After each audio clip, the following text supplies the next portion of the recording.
Welcome back to my channel. In today's video we will be watching Melanin Archives and really understand where some of the lace fronts or human hair wigs that some black women obsess over actually come from.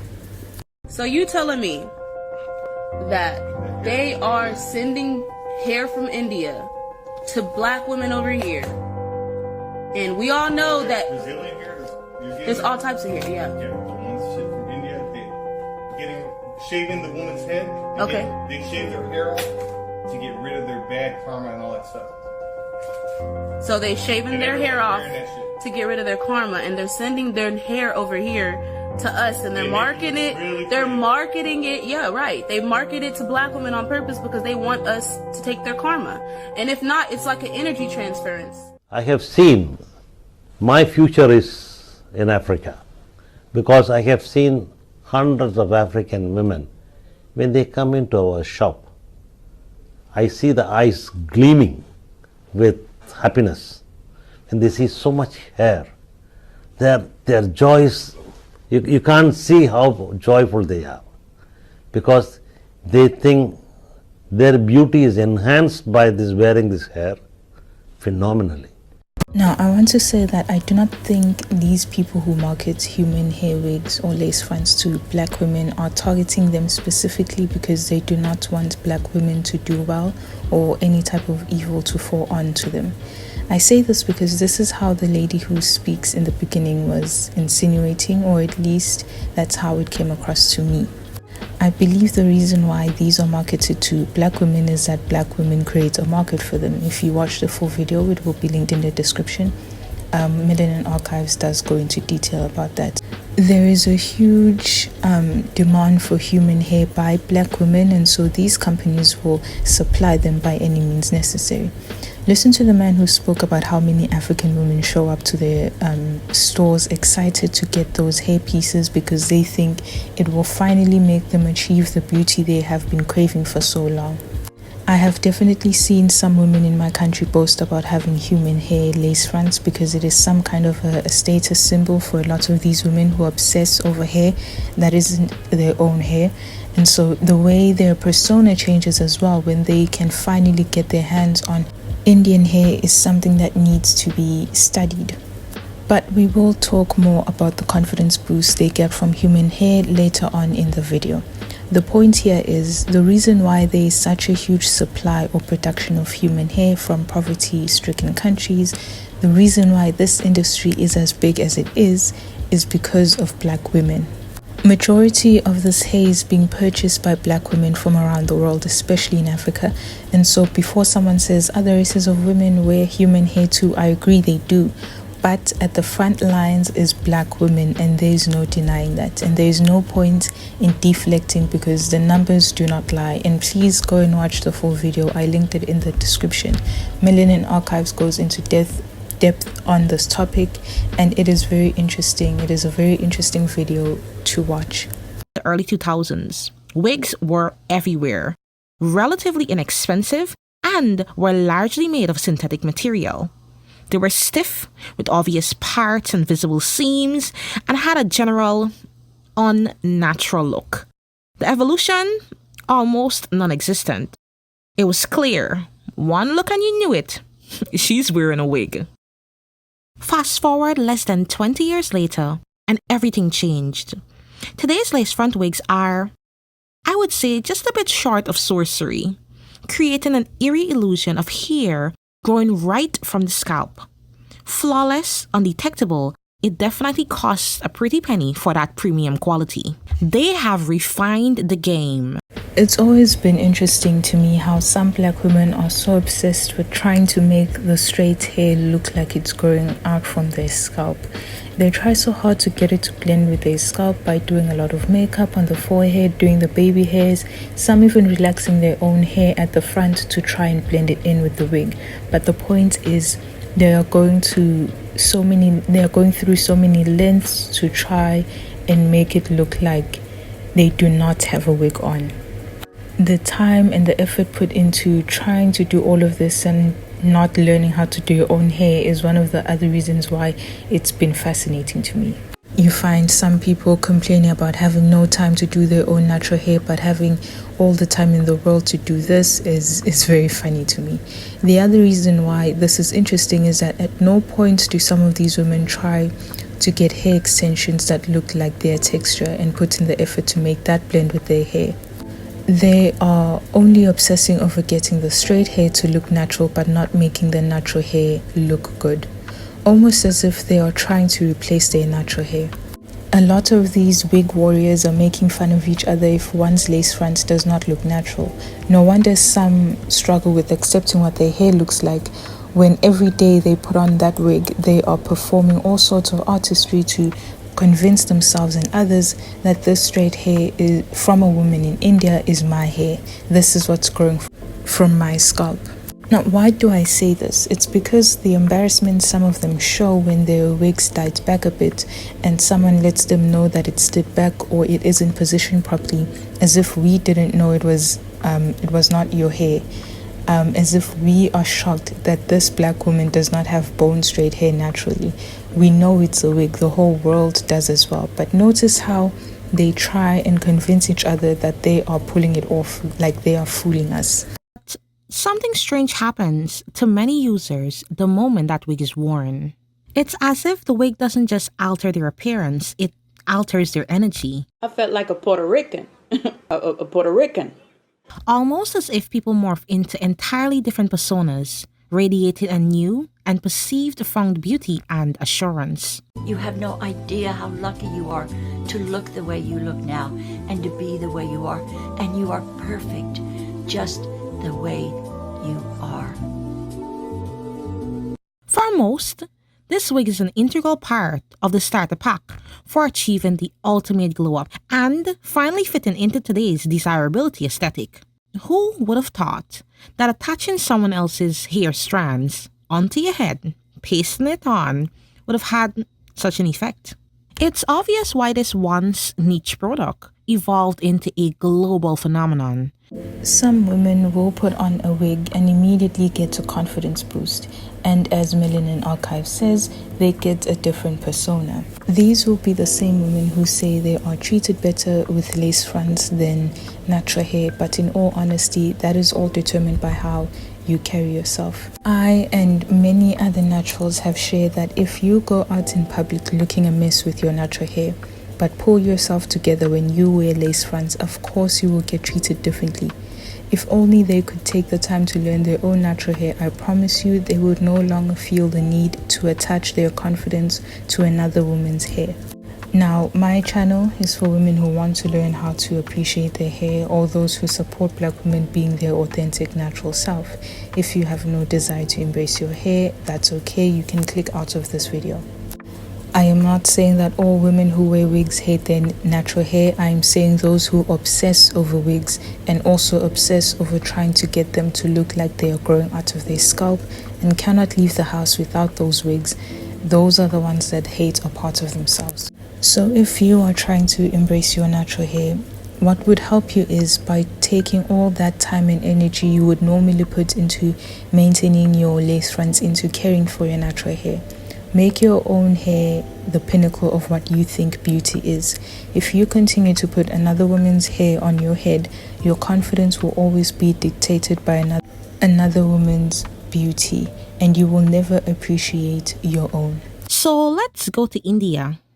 India, with a population of over 1.47 billion, faces stark economic inequality. 16.4% is said to live in extreme poverty, while the wealthiest 10% controls 77% of the nation's wealth. This disparity plays directly into the human hair trade industry. In rural areas, women sometimes sell their hair to make ends meet, collecting strands from combs and other areas to barter for a small income. This, however, only accounts for a very small fraction of the hair supply and represents the lowest tier of hair on the human hair trade market. Millions of devotees, weighed down by life's burdens, travel to these temples to shave their heads in an act of humility and faith. For a few, it's an extension of gratitude, but for most, it is a desperate plea to rid themselves of bad luck, sickness, or family strife, hoping that by sacrificing this valuable asset, their hair, that they might experience divine intervention. Amma is one such pilgrim, a cleaner who struggles to make ends meet. She's weighed down by her husband's drinking and unemployment and her son's faltering education. Rather than selling her hair, Amma believes that offering it to the gods will bring her a blessing, the blessing she desperately needs. Ironically, the hair offered in these deeply personal religious moments still ends up as a high-demand global commodity.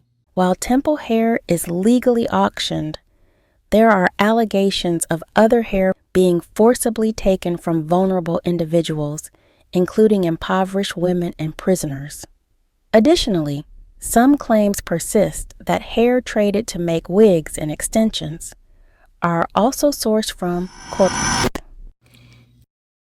If you remember that corpse hair scandal, and everyone thought it was a lie, but I'm in Vietnam right now and I'm going to tell you the truth. So I had a meeting today with my vendor and I actually confronted them about, why is hair so cheap? Like, why do the Chinese sell hair so cheap? And I know everyone said hair, but I don't think you really understand how it goes. So in India, right? Oh, and if you didn't know, a lot of Chinese people sell Indian hair, you just don't know. In India, sometimes when people are really, really sick and they die from an illness, they don't bury them. They actually send them off in a ceremony in the sea. And these bodies, sometimes they get washed up. And a lot of the Chinese, they will go out there and they will cut the hair and they will sell it. And that is the reason why your hair is so cheap, because they don't have to pay anyone. And that is why it's decent quality, because if you think about it, hair from Indian origin, they don't typically dye their hair or process their hair, so it's cut straight from the donor, unprocessed. So if you're getting decent hair from like marketplaces like Amazon, Shein, things like that, yes, it may be decent, but there's a big possibility that if you paid a really low price from it, it came from a really bad place. Some of you are wearing human hair not knowing where it comes from.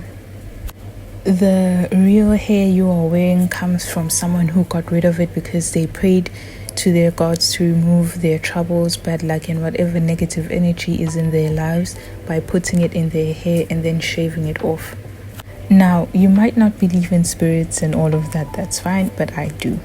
And even if some of you do not believe, in Jesus, and you have your own spiritual beliefs, at the end of the day, a lot of us do actually believe in some kind of, good and evil spirits, right? Now, I believe that whatever that person spoke over their hair will transfer to their hair or will transfer to you. This is similar to how people believe in, affirmations. What you speak over your life may come true. In Christianity, the Bible tells you that your tongue creates. So knowing this, why would I want to wear hair that came from a person who spoke all of their troubles on it? You do not have to agree with me, that's okay. I understand that people have different belief systems, as I mentioned. But with that being said, I pray over my hair. The same way I pray for other things in my life, I pray over my hair that God helps me understand the hair He has given me better so I can take even better care for it. I pray that it is healthy and if something is not beneficial for it, I'm able to sense it before it damages my hair. And prayer has helped a lot in my journey because it has brought a lot of patience as well, and also has taught me to appreciate what God has given me. I am made in His image. Anyway, so I do not understand how even some women who are Christian, who heavily believe in spirits and all of that, will choose to wear hair that was intended as a sacrifice for another god to remove the bad or the troubles in someone's life. It reminds me of the video of the lady who's a preacher telling the women in her church to wear wigs and only show their natural hair after they get married because natural hair does not attract husbands. As a woman of God standing on a pulpit, how do you preach that to women? How do you say that to people when we read the Bible, it says we are made in God's image?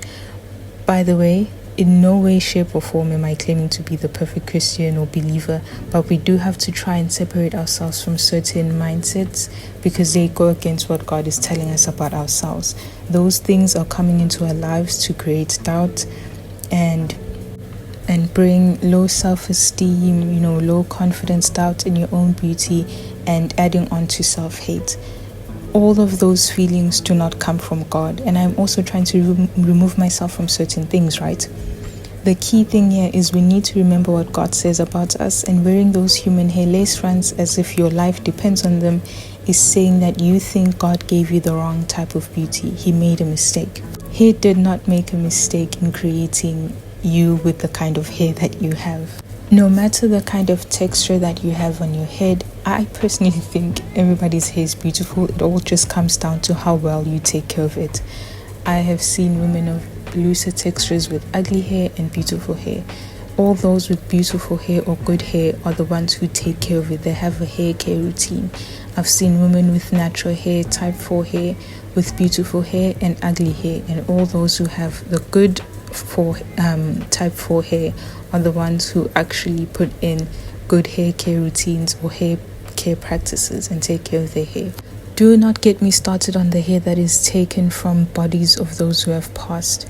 I'm interested in hearing what you think. I personally think, if you want to put on a different texture of hair, I think synthetic is better, but even synthetic hair has its issues. There's some things coming out about it as well. And this channel, Melanin Archives, does have a video about synthetic hair. You should check that out as well. I stopped using synthetic hair extensions in 2023 because my scalp was getting irritated, which is something I never had an issue with when I had relaxed hair. But once I went natural, my hair just didn't like it when I kept it on for more than 2 weeks. And even then, I was pushing it.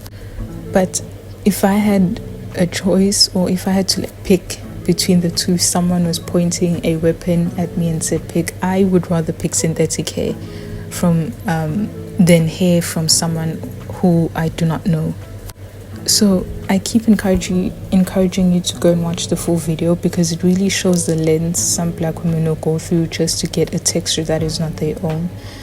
But to each their own, I guess. Please be careful out there. Do not just accept anything just because it is cheaper too. To those who have worn both human hair and synthetic wigs, please let me know what the difference is, besides how real one of them is. I mean, I want to know if there's a difference in the way it feels or looks, because I have seen some people with good synthetic hair. I have seen some pretty decent straight hair that is synthetic. So, or is the fascination with human hair the fact that it's real hair? Because to me, if you want straight hair or to switch things up, like I've said, I've seen people wearing nice looking synthetic straight wigs. So I would love to know down in the comment section your thoughts on the whole thing. I'd love to know, which do you tend to go to? Do you do human hair lace fronts, or do you just stick to synthetic hair? And if you enjoyed the video, leave a thumbs up, and thank you for watching.